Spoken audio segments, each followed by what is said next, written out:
Not that he'd want to stop him. I mean, they were teammates, right? Wow, how about Tobias Harris in this league at 6'5"?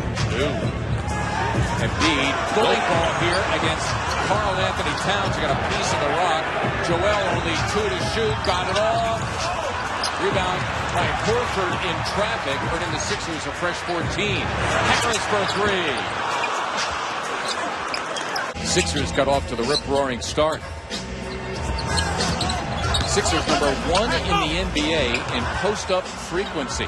There's Richardson, and he buries the 3. Guy, am I trying to go at Travion Graham? He's used to defending guys slightly taller in the post.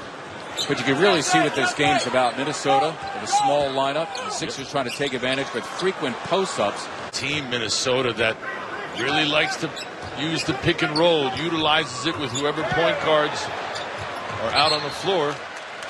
And assist already of the first quarter. Great movement off the ball. 6'10", head on a swivel. So let me say this. Rookie Matisse Thybulle is in the game. Minnesota, Mr. Thybulle. Rookie wearing number 22 is Harris. Misses. James Ennis into the game. Recoups it. And Simmons, as the Sixers force yet another turnover. Embiid running into Towns. And that is the Sixers by 17. Harris. There is another Ennis one. Taylor. James Ennis. Jumper. Certainly thinking about it. Got it done. Richard.